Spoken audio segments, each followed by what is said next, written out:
Assalamualaikum warahmatullahi wabarakatuh. Kami dari kelompok 4 akan mempresentasikan tentang kewirausahaan pengolahan makanan awetan nabati. Sebelum memulai presentasinya, kita akan memperkenalkan diri kami sendiri. Perkenalkan, nama saya Farhada Fabiano dari nomor absen 11. Nama saya Suci Fauji dari kelas 10 MIPA 2 nomor absen 31. Assalamualaikum warahmatullahi wabarakatuh. Saya Wildan Firdaus dari kelas X MIPA 2 nomor absen 34, Mapel PKWU. Nama saya Rehna Zaki dari kelas 10 MIPA 2 nomor absen 25.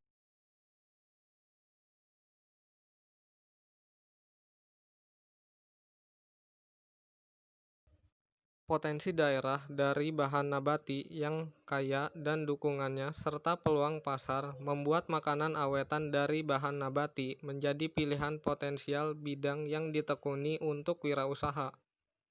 Pengembangan makanan awetan dari bahan nabati selain dapat membuka peluang usaha yang cukup besar, juga otomatis dapat memperluas lapangan pekerjaan, peningkatan penghasilan, dan kesempatan berusaha masyarakat khususnya di daerah. Kekhasan bahan baku, cara masak, dan filosofi dari makanan awetan berbahan nabati selalu menjadi daya tarik wisatawan lokal maupun internasional. Kreativitas dibutuhkan dalam pengembangan wirausaha makanan awetan dari bahan nabati agar cita rasa lebih bervariasi, penampilan produk lebih menarik, produk lebih awet, serta upaya promosi dan sosialisasi yang lebih ditingkatkan. Pengembangan makanan dari bahan dasar nabati dapat dilakukan dengan memodifikasi cara pengolahan dan pengemasan. Memodifikasi dapat memanfaatkan metode produksi dan teknologi baru.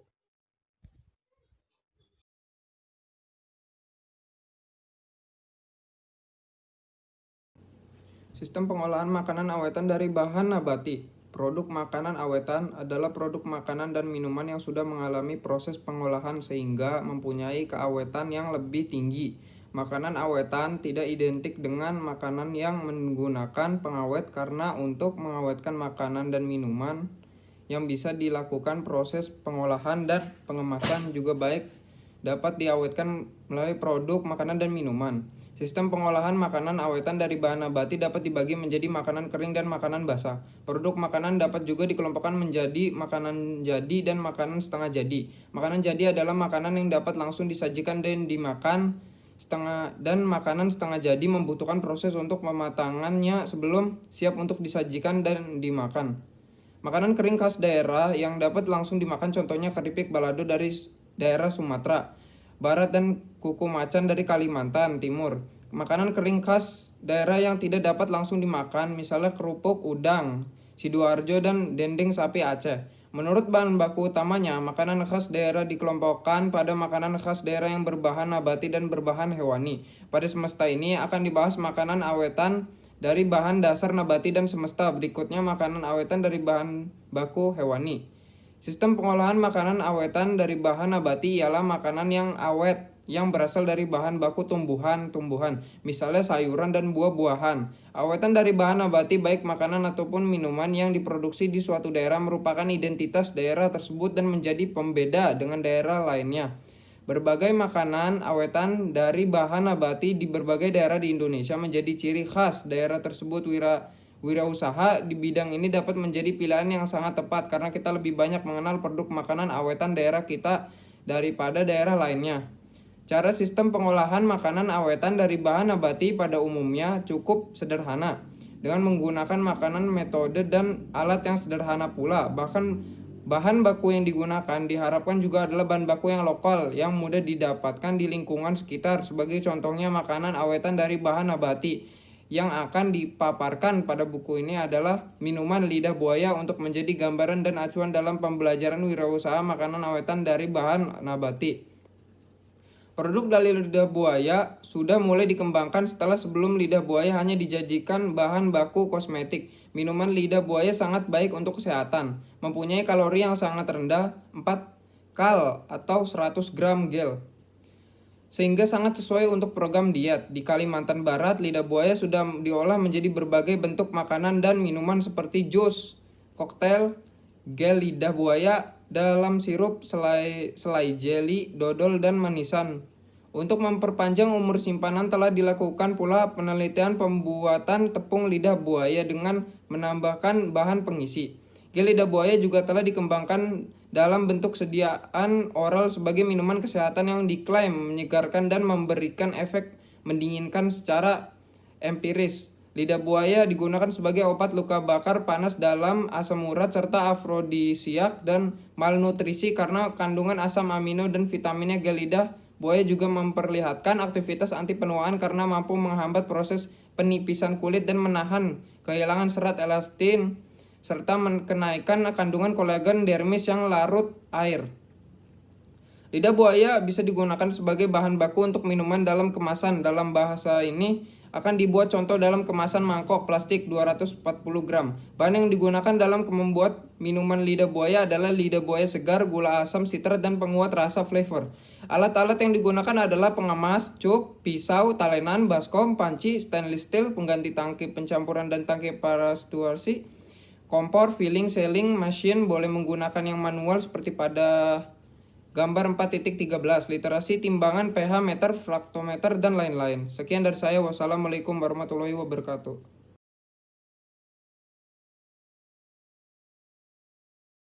Perhitungan biaya makanan awetan dari bahan nabati. Perhitungan biaya produksi makanan awetan dari bahan nabati pada dasarnya sama dengan cara biaya produksi lainnya. Biaya yang harus dihitung adalah biaya investasi, biaya tetap, serta biaya tidak tetap. Bahan baku dapat terdiri dari bahan baku utama dan bahan baku tambahan, serta bahan kemasan. Biaya bahan baku adalah biaya yang dikeluarkan untuk membeli bahan baku. Biaya produksi termasuk biaya tenaga kerja. Biaya produksi menentukan harga jual produk. Penentuan harga jual juga harus mempertimbangkan modal dan biaya yang sudah dikeluarkan untuk produksi. Biaya pembelian alat-alat kerja tersebut dihitung sebagai modal kerja. Biaya modal kerja ini terbayar dengan laba yang diperoleh dari hasil penjualan. Harga jual produk adalah sejumlah harga yang dibebankan kepada konsumen yang dihitung dari biaya produksi dan biaya lain di luar produksi seperti biaya distribusi dan promosi. Biaya produksi adalah biaya yang harus dikeluarkan untuk terjadinya produksi barang. Unsur biaya produksi adalah biaya bahan baku, biaya tenaga kerja, dan biaya overhead. Secara umum, biaya overhead dibedakan atas biaya overhead tetap, yaitu biaya overhead yang jumlahnya tidak berubah walaupun jumlah produksinya berubah. Dan biaya overhead variabel, yaitu biaya overhead yang jumlahnya berubah secara proporsional sesuai dengan perubahan jumlah produksi. Biaya yang termasuk ke dalam overhead adalah biaya listrik, bahan bakar minyak, dan biaya-biaya lain yang dikeluarkan untuk mendukung proses produksi. Biaya pembelian bahan bakar minyak, sabun pembersih untuk membersihkan bahan baku, benang, jarum, lem, dan bahan lainnya dapat dimasukkan ke dalam biaya overhead. Jumlah biaya-biaya yang dikeluarkan tersebut menjadi harga pokok produksi atau HPP. Perhitungan produksi dibagi menjadi 8. Yang pertama ada investasi alat dan mesin. Investasi alat dan mesin yaitu pembelian perlengkapan alat dan mesin produksi yang dibutuhkan untuk proses produksi. Alat dan mesin produksi yang dibeli harus sesuai dengan kapasitas produksi dan hal teknis lainnya, seperti ketersediaan daya listrik dan lainnya. Yang kedua, biaya tidak tetap atau variabel. Biaya tidak tetap adalah biaya yang dikeluarkan sesuai dengan jumlah produksi. Jadi, sifatnya tidak tetap, bisa berubah sesuai jumlah produksinya. Biaya tidak tetap ini biasanya meliputi biaya bahan baku, bahan pembantu, dan bahan kemasan. Yang ketiga, bahan tetap. Bahan tetap adalah biaya yang dikeluarkan yang jumlahnya tetap setiap bulannya. Berapapun jumlah produksinya, biaya tetap meliputi biaya tenaga kerja, listrik atau air, gas, penyusutan alat, dan lainnya. 4. Total biaya. Total biaya adalah jumlah keseluruhan biaya tidak tetap dan biaya tetap. Total biaya dapat diperoleh dari biaya variabel ditambah biaya tetap. 5. Biaya pokok produksi atau HPP. 5. harga pokok produksi atau HPP. Harga produk produksi atau HPP adalah harga produksi dari suatu produk. Jika dijual dengan harga tersebut, produsen tidak untung dan juga tidak rugi. HPP ditentukan untuk bisa menentukan harga jual. Harga jual adalah HPP ditambah margin keuntungan yang akan diambil. 6. Harga jual. Harga jual adalah harga yang harus dibayarkan pembeli untuk mendapatkan produk tersebut. Harga jual bisa ditentukan dengan mempertimbangkan HPP dan juga produk pesaing. Harga jual ini meliputi harga dari pabrik dan harga konsumen. Harga dari pabrik tentu lebih murah karena saluran distribusi tentu juga harus mendapatkan keuntungan. 7. Penerimaan kotor. Penerimaan kotor adalah jumlah penerimaan uang yang didapatkan oleh perusahaan sebelum dipotong total biaya. Pendapatan bersih atau laba. Pendapatan bersih atau laba adalah jumlah penerimaan uang yang didapatkan oleh perusahaan setelah dipotong total biaya. Pendapatan bersih didapatkan dari penerimaan kotor dikurangi total biaya.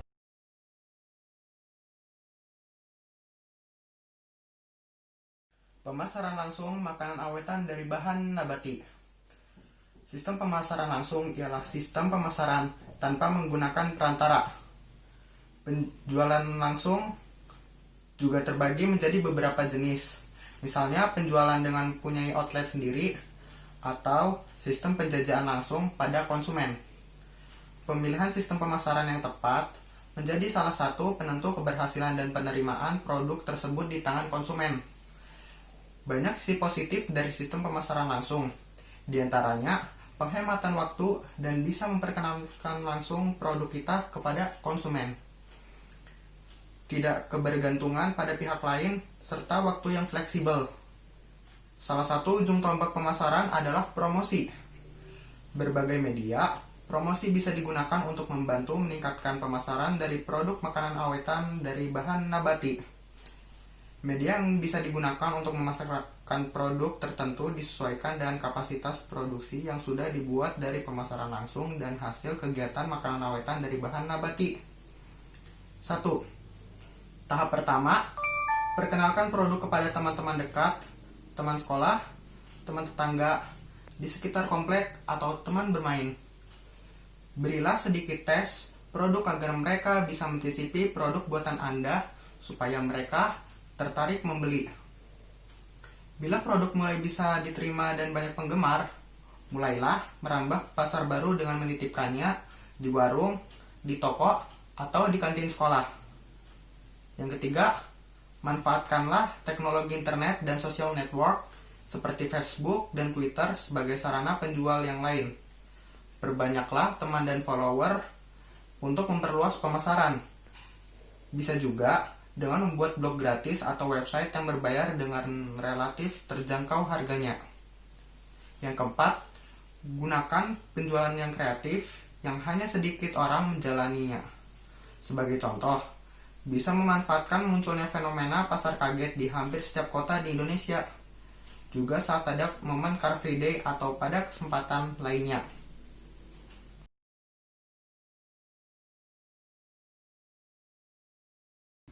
Assalamualaikum warahmatullahi wabarakatuh. Saya Dharma dari kelompok 4. Persiapan wirausaha adalah hal penting untuk dilakukan agar semua terencana secara baik.